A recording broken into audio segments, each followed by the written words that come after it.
जो लोग सत्ता के करीब होते हैं या प्रशासन के करीब होते हैं, उनका ये कहना है कि किसी भी तरीके से जनता ये मानती है कि बीजेपी को जिताने के भरसक प्रयास किए जाएंगे, लेकिन टक्कर समासम है और पलड़ा इस समय बसपा का भारी दिखाई दे रहा है। रूट लेवल पर देखें तो पार्षदों जो थे उनमें एक बगावत और विरोध नज़र आया कि बसपा का हिसाब कुछ ज़्यादा बढ़ा हुआ दिख रहा है। मिलेगा कितना नहीं मिलेगा बात अलग है। दूसरी चीज़ आप देख नहीं रहे उदासीनता कितनी है।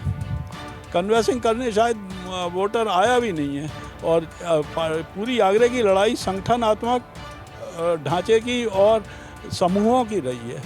संगठन के आधार पर भारतीय जनता पार्टी लड़ी है जो एकदम कमज़ोर रहा है, समूह संगठित रहे हैं, तो इसका था। और समूह से आपका क्या मतलब?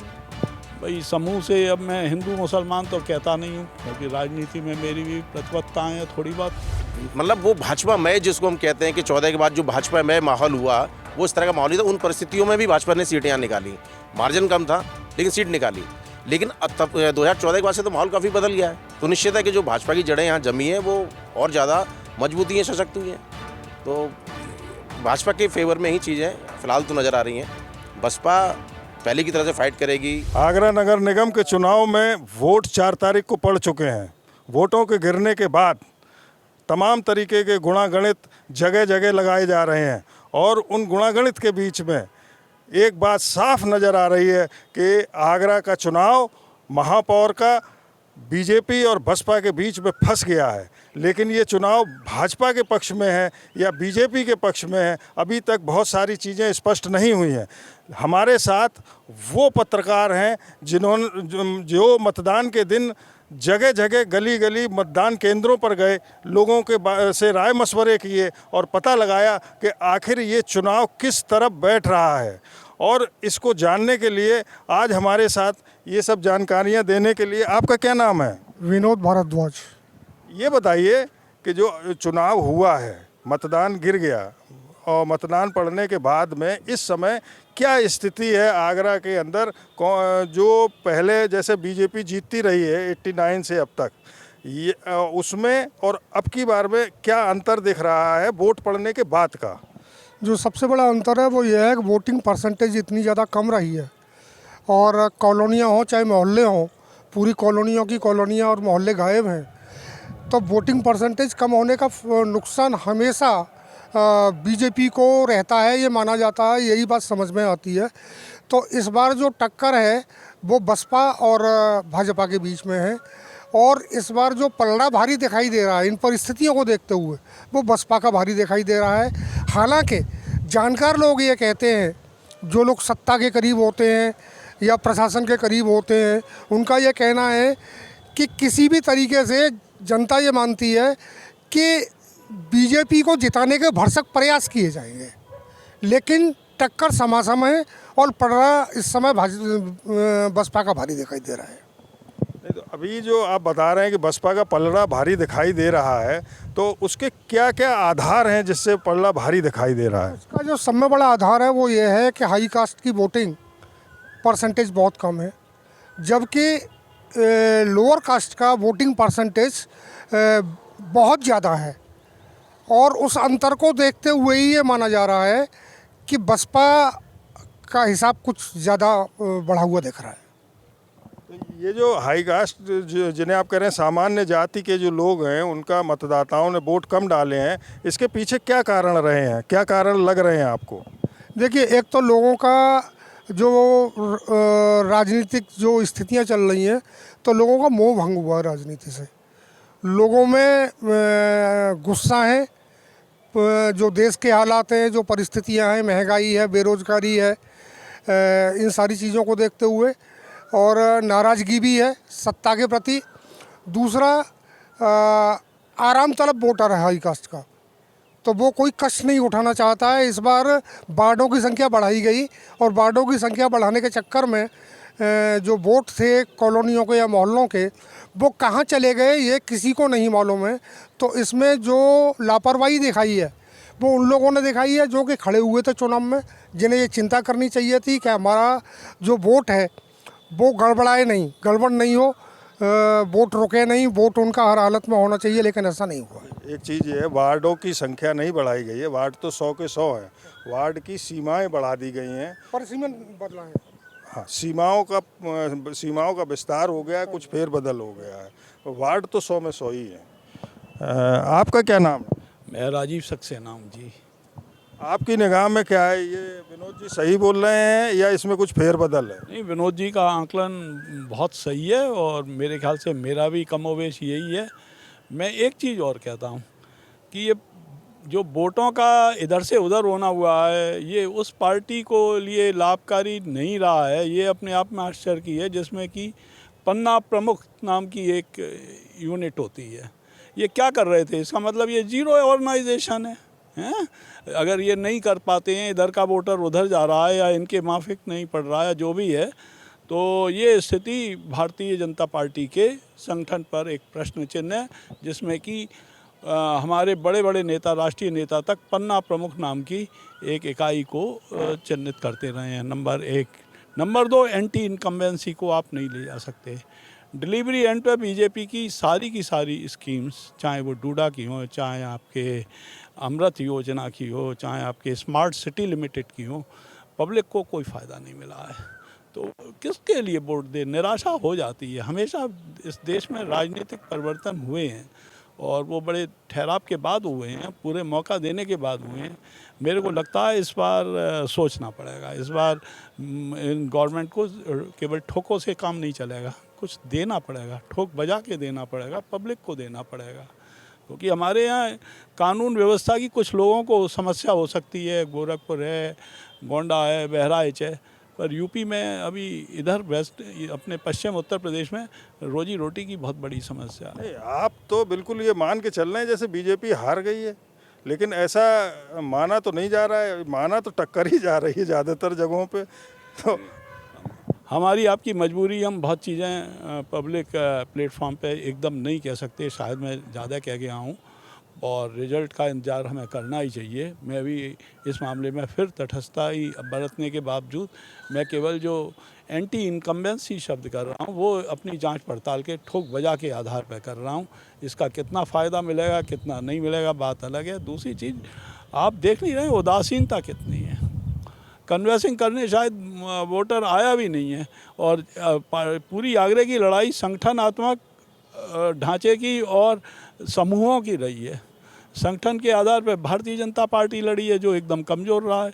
समूह संगठित रहे हैं, तो इसका था। और समूह से आपका क्या मतलब है? भाई, समूह से अब मैं हिंदू मुसलमान तो कहता नहीं हूँ, क्योंकि राजनीति में मेरी भी प्रतिबद्धताएँ हैं थोड़ी बहुत तटस्थता की। पर आप ये समझ लीजिए, अल्पसंख्यक और बहुसंख्यकों में पिछड़ा वर्ग, ये तो लास्ट तक रहा है, सुप्रीम कोर्ट, हाई कोर्ट तक इनके आधार पर करवाता रहा है।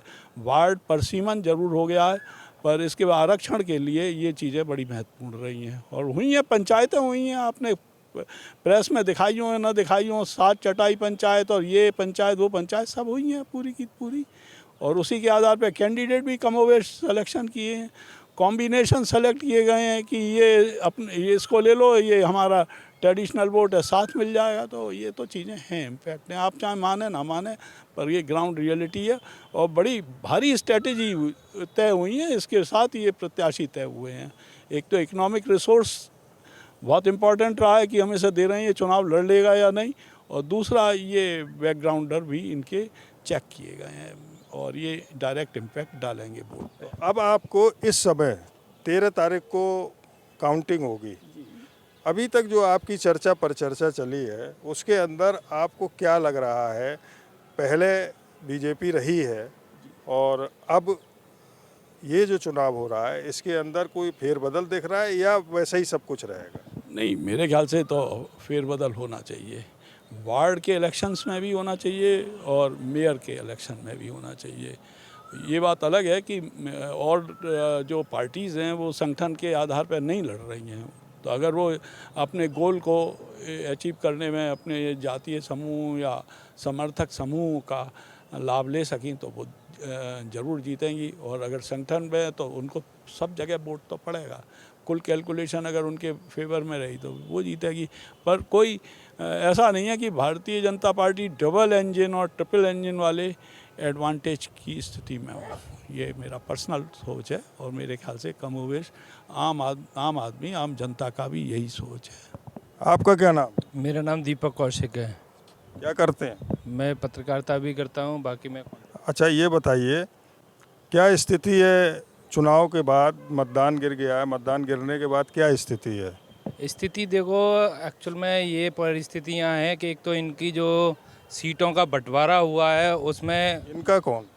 भारतीय जनता पार्टी ने जो सीटें अपनी बांटी थी उसमें इन्हीं के जो सदस्य हैं, इन्हीं के जो पदाधिकारी हैं, उनमें रोष है। उसको लेके इनमें आपस में ही लड़ाइयाँ ज़्यादा हुई हैं। मैं ये देख रहा हूँ यूपी में अक्सर करके, मैं जहाँ जहाँ गया हूँ, आगरा की बात हो रही है। आगरा की मैं बात करूँ तो आगरा की मैं बहुत सी कॉलोनियों में गया तो वहाँ आपस में ही इनमें घमासान है।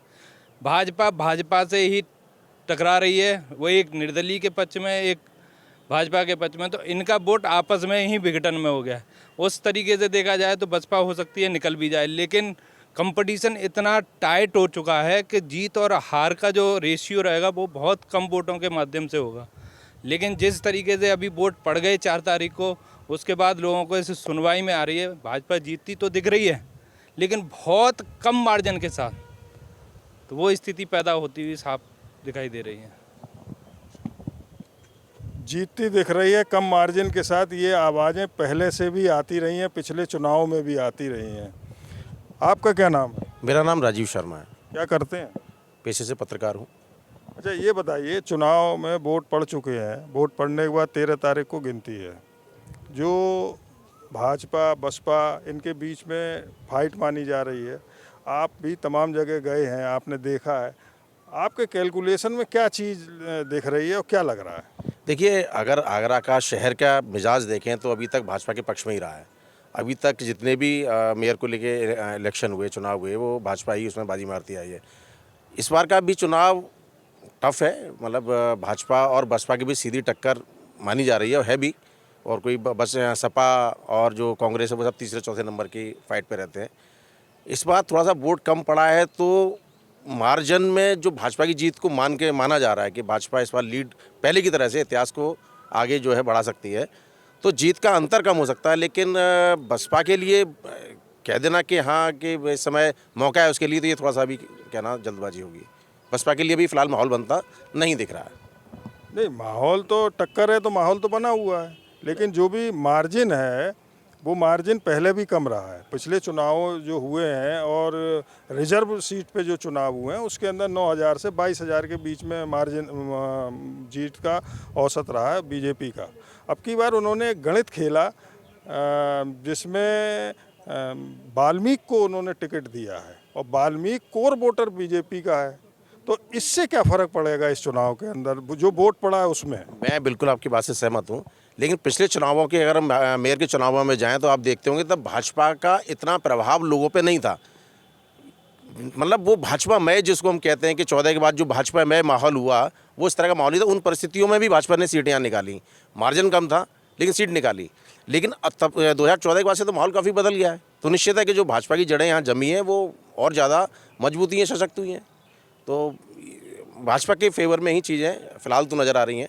बसपा पहले की तरह से फाइट करेगी और कर रही है, सेकंड पे वही रहेगी। आपका क्या नाम? जसबीर सिंह। जसवीर, ये बताइए आपको क्या लग रहा है? आप बहुत जगह गए होंगे, देखा होगा, जिस दिन वोट पड़ा होगा उसके बाद आपका क्या कैलकुलेशन? देखिए, आगरा शहर में इलेक्शन जो हुआ उसमें 2 बड़े तबके रहे। एक अपर क्लास जहां कॉलोनीज़ है, एक दलित और मलिन बस्तियां या मुस्लिम बाहुल्य क्षेत्र। उन क्षेत्रों में तो वोटर फिर भी निकला और ठीक ठाक वोटिंग वहाँ रही, लेकिन वोटर लिस्टों में जो गड़बड़ियाँ रही, हम कह सकते हैं कि प्री इलेक्शन एक्सरसाइज जो पार्टियों को, संगठन के लोगों को करनी चाहिए थी ये देखने के लिए कि लिस्टें सही है नहीं, वो शायद कम हो पाई। दूसरा, बीएसपी ने इस बार 89 से अब तक देखें तो बीएसपी हमेशा दलित राजधानी होने के चलते जाटो प्रत्याशी उतारती थी। इस बार उन्होंने एक कॉम्बिनेशन लिया और उन्होंने ये इक्वेशन बनाया कि मुस्लिम जाटा अपना पारंपरिक वोटर और वाल्मीकि। और इसके पीछे उन्होंने एक एक्सरसाइज ये भी करी कि 12 जो उन्होंने टिकट दिए वो वाल्मीकि पार्षदों को दिए, मुस्लिम्स को भी बीएसपी ने इस बार अच्छी तरह से टिकट दिए। तो मेयर के साथ सपोर्टिव जो वर्क किया वो बीएसपी ने इस बार अच्छे से किया। लेकिन भाजपा में मेयर का जो इक्वेशन था वो तो कुछ गड़बड़ाया, लेकिन साथ में जो उन्होंने जो पार्षद को टिकट दिए उसमें भी बहुत बगावत और विरोध देखने को मिला। तो कहीं ना कहीं रूट लेवल पर देखें तो पार्षदों जो थे उनमें एक बगावत और विरोध नज़र आया। उधर फिर अपर क्लास का वोट कम हुआ, लेकिन दलित मुस्लिम क्षेत्रों में बहुत अच्छी तरह से पोलिंग हुई। तो इस तरह से जो ये कॉम्बिनेशन बना है तो वो कहीं ना कहीं एक मेजर सपोर्ट जो है या मजबूती जो दे रहा है वो बसपा को फिलहाल दे रहा है। लेकिन एक माइंडसेट अभी भी बना हुआ है कि नहीं अपर क्लास हो गया तो वो सारा जो है एकजुट होकर बीजेपी को वोट डालता है। सरकार है, राशन वाली योजना, कई इस तरह की योजनाएं रहीं जिनको ऊपर जो काम हुआ है उसके आधार पे अभी भी यही माना जा रहा है कि शायद जो है बीजेपी को आदमी दिमाग में रखेगा और वोट देकर आया होगा। तो इसी वजह से जो है इस बार काफ़ी इलेक्शन जो है वो फंसा हुआ वाली स्थिति में है। तो एकदम ये कहना कि बीएसपी हर बार बीएसपी बहुत नज़दीक आते आते रह जाती थी, लेकिन इस बार जो स्थितियाँ हुई हैं जो जो वोट कम गिरा है, हर बार वोट कम गिरता है तो कहीं ना कहीं नुकसान बीजेपी के पास जाता है। तो वो भी इस बार कहीं ना कहीं लग रहा है कि शायद बीजेपी को नुकसान हो सकता है इस बार। आपका क्या नाम? शुभम दुबे नाम है मेरा। शुभम, ये बताइए जसवीर जो कह रहे हैं इनसे आप कितना सहमत हो, कितना ना इत्तफाकी रखते हैं? मैं इनकी बहुत बातों से सहमत हूँ। एक्चुअल जब वोट प्रतिशत घटता है तो ये आकलन किया जाता है कि अगड़ी जाति ने वोट करने में इंटरेस्टेड कम रहे हैं। वो बहुत वजह है इसकी, घर से निकलना नहीं। वरिष्ठ साथी थे, उन्होंने बताया था कि आराम फरमा रहे हैं, वोट को जिम्मेदारी नहीं समझ रहे हैं। दूसरी बात जो अहम है वो है कि यहाँ पर परिसीमन होने के बाद एक वार्ड से दूसरे वार्ड में जो वोट है वो चला गया। तो इसमें संगठन और बीएलओस की भी गलती मानेंगे कि घर घर पर्चियाँ भी नहीं पहुँचाएंगी, जिसकी वजह से वोट प्रतिशत कम रहा है। अब वोट प्रतिशत कम रहा है तो बीजेपी के लिए चिंताजनक स्थिति है। लेकिन फिर भी जितनी कवरेज हमने की है और 2012 की अगर बात की जाए तो 2012 में लगभग 36% वोटिंग हुई थी। इस बार वोटर्स बढ़े भी हैं तो 37.07 जो वोटिंग हुई है। अभी भी मेरे हिसाब से जो गणित कह रहा है कि बीजेपी और बसपा में कड़ी टक्कर है, लेकिन सीट बीजेपी की निकलती नज़र आ रही है। आपका क्या नाम? प्रदीप रावत। प्रदीप, बताइए क्या बसपा और भाजपा के बीच में आपको क्या लग रहा है, कौन एज ले सकता है, कौन जो है क्या नाम है अपनी जगह पर रहेगा? देखिए, इस बार थोड़ा चुनाव हुआ है निकाय का, वो थोड़ा भिन्न हुआ है। हर बार भाजपा अपने आप को दूसरे तरीके से दिखाई देती थी, लेकिन इस बार चुनावों की जो टिकट बंटा है भाजपा ने पार्षदों का, उसके अंदर इतनी बगावत की बू आ रही है। और सबसे बड़ी बात है, हिस्ट्री शीटर जैसे प्रत्याशियों को वोट अगर टिकट दे दिया गया, उसके बाद बगावत लगातार दिखाई दी। पिछली बार 52 प्रत्याशी भाजपा के जीते थे। और मैं दावे के साथ कह सकता हूँ जिस तरीके से मतदान का प्रतिशत कम हुआ है और बगावत हुई है, उसके हिसाब से 50 भी अगर लेके आ जाएँ तो बहुत बड़ी बात होगी अतिशयोक्ति ने। दूसरी तरफ भाजपा और बसपा का जो वोटर है वो जाटा वोटर है, कोर है एकदम।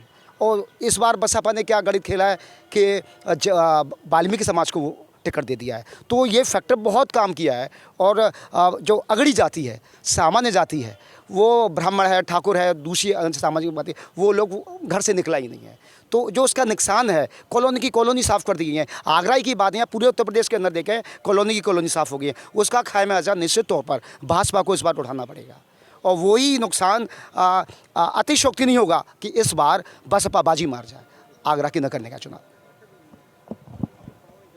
आगरा के नगर निगम चुनाव में 2017 में 5,10,000 वोट करीब पड़े थे। अब की बार करीब 2.5 लाख वोट बढ़ा है, लेकिन वोट सिर्फ 34,000 ही ज़्यादा पड़े हैं, जिसके बाद 5,44,000 वोट कुल कास्ट हुआ है। और ये 34,000 वोट किस तरफ गया है और किसका है, इसका गणित अभी तक कोई भी नहीं लगा पा रहा है। इसका मुख्य कारण ये भी है कि प्रशासन ने अभी तक बूथवार कोई भी सूची किसी न तो मीडिया को दी है, न राजनीतिक दलों को दी है। और इन सब चीज़ों के बीच में कयास चल रहे हैं। कयास में कोई बीएसपी को आगे देख रहा है, कोई बीजेपी को आगे देख रहा है। और इन कयासों का पटाक्षेप 13 तारीख को होगा, जब गिनती हो जाएगी तभी ये स्पष्ट होगा कि आखिर कौन आगे है कौन पीछे है। अरविंद शर्मा, आगरा, यूपी तक।